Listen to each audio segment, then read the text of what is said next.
ఈనాటి సభాధ్యక్షులు ఏవో సత్య గారికి, మన ప్రీతమ నేత, మన ప్రీతమ ఎమ్మెల్యే పంతం నానాజీ గారికి, అలాగే మన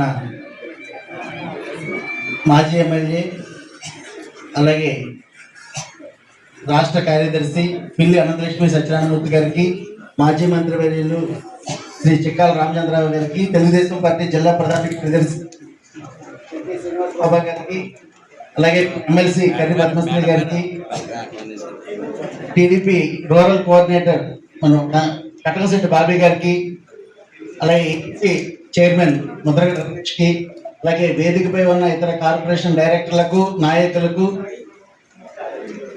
ప్రింట్ అండ్ ఎలక్ట్రానిక్ మీడియా ప్రతినిధులకు అందరికీ నా నమస్కారాలు తెలియజేస్తూ, మన రూరల్ మండలం అయితేనో కడప మండలం అయితేనో, రూరల్ మండలంలో 1920 మంది, అలాగే మన కడప మండలంలో 8,000 పైచిలకు మంది, సుమారు 10,176 మంది రైతులు సందర్భంగా జరిగింది.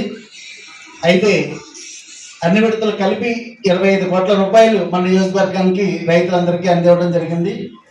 అలాగే చంద్రబాబు నాయుడు గారు, పవన్ కళ్యాణ్ గారు, అలాగే లోకేష్ గారు, ప్రధానమంత్రి నరేంద్ర మోడీ గారు మనకి మంచి చక్కటి అవకాశం రైతులందరికీ కల్పించి, ఇది మన మంచి రైతు ప్రభుత్వం అనిపించుకునేలాగా ఏదైతే మన ఎన్నికల్లో హామీ రైతులకు 20,000 ఇస్తామని మాట ఇచ్చామో, ఈ రోజుకి ఆ హామీని ఖచ్చితంగా మనం నిలబెట్టుకోవడం జరిగింది.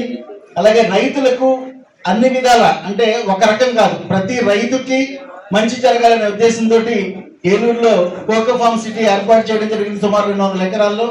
ఇది కాకుండా బిందు సేద్యం కానీ రాయితీలు ఇస్తున్నారు, 90 to 100% బిందు సేద్యం చేసేవారికి. అలాగే నేచురల్ ఫార్మింగ్ అనేది ప్రతి ఒక్కరూ అలవాటు చేసుకోవాలనే దిశగా రైతుల్ని మనం ఎడ్యుకేట్ చేయాల్సిన అవసరం కూడా ఎంతైనా ఉంది. ఈ విధంగా ప్రతి కార్యక్రమంలోనూ రైతులకు, అన్ని రకాల రైతులకు, అంటే మెట్ట ప్రాంత రైతులు అవ్వచ్చు, లేకపోతే మామూలు వ్యవసాయ రైతులు అవ్వచ్చు, ప్రతి ఒక్కరికి కూడా లబ్ధి చేకూరేలాగా మనకి కూటమి ప్రభుత్వం పనిచేస్తుంది. కాబట్టి ఇది మంచి ప్రభుత్వం అని గంటబద్ధంగా చెప్పగలను. అలాగే మన నానాజీ గారు కానీ, ఇంతకు ముందు పనిచేసిన మన ఎమ్మెల్యే అనంతలక్ష్మి గారు కానీ మన నియోజకవర్గానికి ఎనలేని కృషి చేశారు. ఎందుకంటే అనంతలక్ష్మి గారు అయితే వాళ్ళ హయాంలో అన్ని రోడ్లు వేశారు, మీ అందరికీ తెలుసు.